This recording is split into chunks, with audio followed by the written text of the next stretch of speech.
Hello friends, welcome to my channel. இன்னைக்கு நம்ம Ennai Kathirikai எப்படி செய்யறதுன்னு பார்க்கலாம்.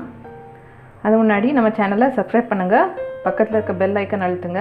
ஃபுல் வீடியோ பார்த்துட்டு பிடிச்சிருந்தா லைக் பண்ணுங்க, ஷேர் பண்ணுங்க. வாங்க தேவையான ingredients என்னன்னு பார்த்துடலாம். இந்த சின்ன வெங்காயம் ஒரு 8 ல இருந்து 10 உரிச்சு வச்சிருக்கேன். இந்த பூண்டு ஒரு 8 ல இருந்து 10 நசுக்கி வச்சாச்சு. இங்க 2 தக்காளி பொடிசா கட் பண்ணி வச்சிருக்கேன். இந்த சின்ன வெங்காயம் பொடிசா நறுக்கி வச்சிருக்கேன். முழுசாவும் கொஞ்சம் போடுறோம், கட் பண்ணி போடுறோம் கொஞ்சம். கருவேப்பிலை, இங்கே ஒரு தக்காளி ரஃப்பாக அரைச்சி வச்சுருக்கிறோம். ஆல்ரெடி 2 பொடிசா நறுக்கி வச்சுருக்கோம். இது கொஞ்சம் போட்டால் கிரேவி நல்லா வரும். மஞ்சப்பொடி 1 டீஸ்பூன். இது சாம்பார் தூள். இதில் தனியா, மிளகா வத்தல் எல்லாம் இருக்குது. இதில் ஒரு 5 ஸ்பூன் எடுத்து வச்சுருக்கிறேன். உங்களுக்கு காரம் ஏற்ற மாதிரி நீங்கள் ஆட் பண்ணிக்கலாம். உப்பு தேவையான அளவு. புளி கரைச்சல் ஒரு எலுமிச்சை அளவு எடுத்து நல்லா கரைச்சி வச்சுருக்குறோம். இங்கே ஒரு 6 கத்திரிக்காய் எடுத்து வச்சுருக்கிறேன். இப்போ இதுக்கு ஸ்டஃபிங்க்கு மசாலா எப்படி செய்கிறது, இதெல்லாம் எப்படி கட் பண்ணி பண்ணுறதுன்னு ப்ரொசீஜர் பார்க்கலாம் வாங்க. இது பாருங்கள், இதை 4 கட் பண்ணணும். ஃபுல்லாக கட் பண்ணிடாதீங்க.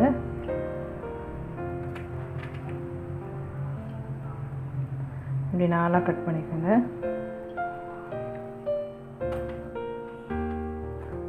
நான் ஸ்டஃப்டு கேப்சிகமுக்கு காமிச்ச மாதிரி தான். அப்படியே செக் பண்ணிக்கோங்க நல்லா இருக்குதான்னு. இதெல்லாம் கட் பண்ணிவிட்டு காமிக்கிறேன். இதுக்கு போடுற மசாலா என்னெல்லாம் மிக்ஸ் பண்ணணுன்னு. மசாலா இதெல்லாம் மிக்ஸ் பண்ணதுக்கு தேவைன்னு பார்க்கலாம். இப்போ இதுக்கு ஒரு 4 to 5 ஸ்பூன் தனியா, மிளகாத்தூள் 2 மிக்ஸான சாம்பார் தூள் போட்டாச்சு. இப்போ மஞ்சப்பொடி கொஞ்சம், மஞ்சப்பொடி 1/2 ஸ்பூனு. உப்பு தேவையான அளவு.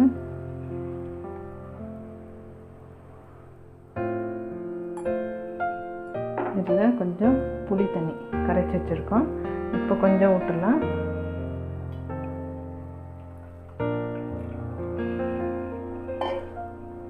இது நல்லா மிக்ஸ் பண்ணிக்கணும்.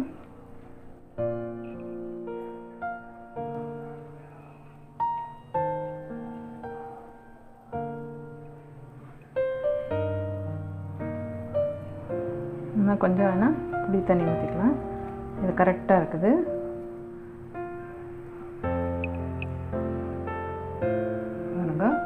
ஸ்டஃப் பண்ண கரெக்டாக இருக்குது. இது இப்படி பிடிச்சிட்டு ஃபுல்லாக எல்லா கத்திரிக்காய்க்கும் இப்படி ஸ்டஃப் பண்ணிவிடுங்க. காரம் உப்பெல்லாம் உள்ளே இறங்கணும். இப்படி வச்சு நல்லா சீல் பண்ணிவிட்டு வெளியே வராது. பாருங்கள், க்ளீனாக ஸ்டஃப் பண்ணியாச்சு. இது மாதிரி எல்லாத்தையும் ஸ்டஃப் பண்ணிவிட்டு நான் எப்படி ஸ்டார்ட் பண்ணுறது காமிக்கிறேன்.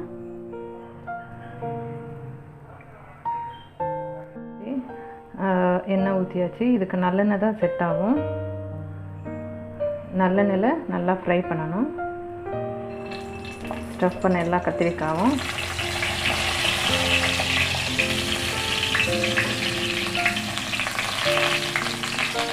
நல்லா ஃப்ரை பண்ணிக்கலாம். பாருங்க, பாதி குக் ஆகணும். பாதி குக் ஆகிற அளவுக்கு கொஞ்சம் ஃப்ரை பண்ணி எடுத்து வச்சிடணும். அப்புறம் நம்ம தாளிக்கலாம்.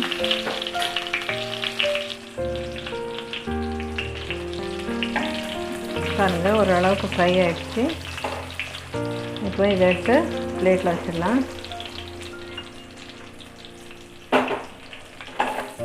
நல்லெண்ணெய் ஊற்றிருக்கோம். ஸோ டேஸ்ட்டு நல்லாயிருக்கும். இந்த ரெசிபிக்கு நல்லெண்ணெய் ஊற்றினா தான் நல்ல டேஸ்ட்டு. இப்போ இதிலே தாளிச்சிடலாம்.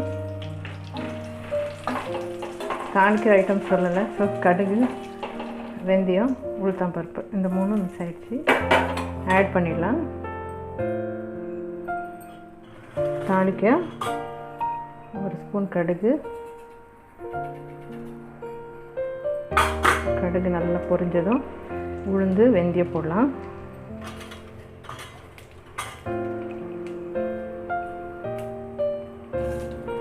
உளுத்தம்பருப்பு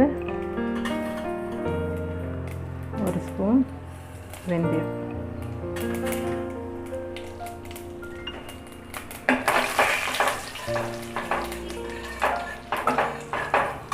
நல்லா பொரியட்டும்.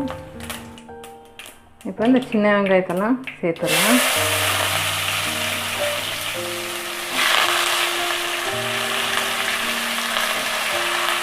சின்ன வெங்காயம், பூண்டு,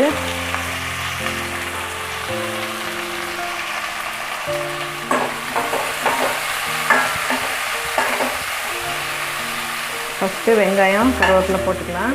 தக்காளி அதுக்கப்புறமா சேர்த்துக்கலாம். வெங்காயம் கொஞ்சம் வதங்கி வந்தோடனே தக்காளி சேர்த்துக்கலாம். கருவேப்பிலை, பூண்டு, சின்ன வெங்காயம் சேர்த்துக்கலாம்.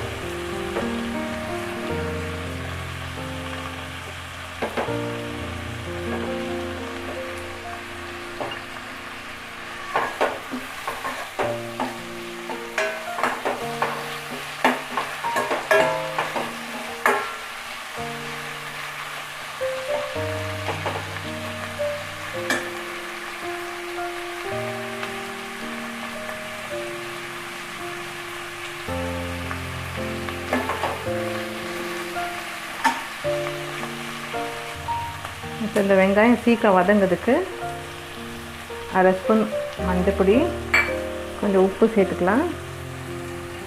நான் 1.5 ஸ்பூன் உப்பு சேர்த்துருக்கேன். அப்புறமா டேஸ்ட் பார்த்து ஆட் பண்ணிக்கலாம். நல்லா வதங்கட்டும். வதங்கினப்புறம் டொமேட்டோ ஆட் பண்ணலாம். டொமேட்டோ பியூரி ரெண்டையும் ஆட் பண்ணலாம். நல்லா வதங்கினான்னு பார்க்கலாம். பாருங்கள், நல்லா வதங்கிடுச்சு. இப்போ நம்ம தக்காளி சேர்த்துக்கலாம்.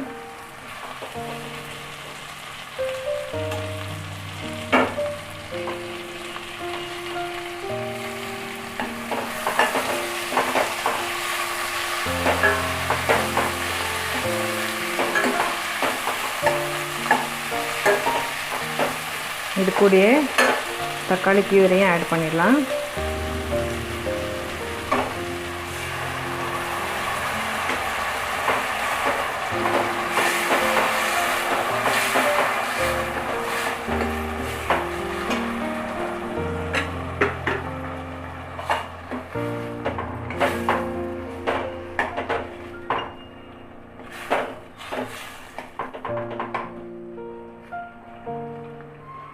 இப்போ இது நல்லா வதங்கி வரட்டும். தக்காளி ஓரளவுக்கு வதங்கினோன்னா புளி தண்ணி ஊற்றிடலாம். இப்போ இதுக்கு காரப்பொடி சேர்த்துக்கலாம். தனியா, மிளகாத்தூள் சேர்ந்தது நல்லா மிக்ஸ் பண்ணிவிட்டு இப்போ கொஞ்சம் புளி தண்ணி ஊற்றிடலாம். புளி தண்ணி ஊற்றி ஒரு கொதி வந்தோன்னா கத்திரிக்காய் போட்டுடலாம்.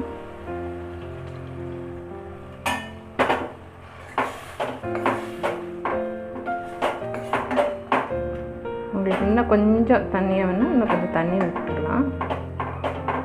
நல்லா கொதித்து வரட்டும். பாருங்க, நல்லா திக்காக வந்துடுச்சு. கொஞ்சம் தண்ணி விட்டுக்கலாம். இப்போ கத்திரிக்காய் போட்டுட்டு கொஞ்சம் நேரம் மூடி வச்சிடலாம்.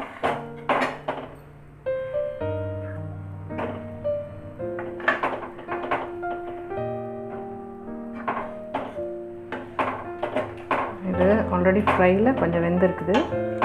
ரொம்ப கலராதீங்க, மசாலா வெளியே வந்துடும். இது மூடி வச்சுட்டு நல்லா கொதிக்கட்டும். அப்புறம் பார்க்கலாம். கொஞ்சம் திக்காக நல்லா வரும்.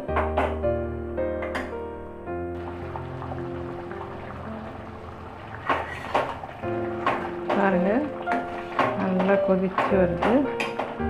இப்போ இதில் கொஞ்சம் வெல்லம் சேர்த்துக்கலாம். வேணால் சேர்த்துக்கலாம், ஆப்ஷனல் இது. பாருங்கள், கொஞ்சம் வெல்லம் போட்டிருக்கோம். நல்லா கொதிச்சு வந்துடுச்சு. இன்னும் ஒரு 5 மினிட்ஸ் ஆகிடும். 5 மினிட்ஸ் இன்னும் மூடி வச்சு கொதிக்க வச்சிடலாம். ஸ்மெல்லு சூப்பராக இருக்குது. பார்க்கவும் டேஸ்டியாக இருக்குது. உப்பு காரம்லாம் கரெக்டாக இருக்குது. இந்த புளிப்புக்கு காரத்துக்கு கொஞ்சம் வெல்லம் போட்டால் இன்னும் நல்லாயிருக்கும் அந்த புளிப்புக்கு. இப்போ இன்னும் ஒரு 5 மினிட்ஸ் விட்டு பார்க்கலாம். பாருங்கள், ரெடி ஆகிடுச்சு. பாருங்கள், நல்லா வெந்து திக்காக வந்துடுச்சு. இப்போ சர்வ் பண்ணிடலாம். ஆயிடுச்சு. பாருங்கள், சூடான எண்ணெய் கத்திரிக்காய் ரெடி ஆகிடுச்சு. இதை ட்ரை பண்ணி பார்த்துட்டு எப்படி இருந்துச்சுன்னு சொல்லுங்கள். மறக்காமல் அந்த சேனலை சப்ஸ்கிரைப் பண்ணுங்கள். எல்லா வீடியோஸ் நோட்டிஃபிகேஷன் வரதுக்கு மறக்காமல் பெல் ஐக்கான் அழுத்துங்க. லைக் பண்ணுங்கள், ஷேர் பண்ணுங்கள். தேங்க்யூ ஃபார் வாட்சிங்.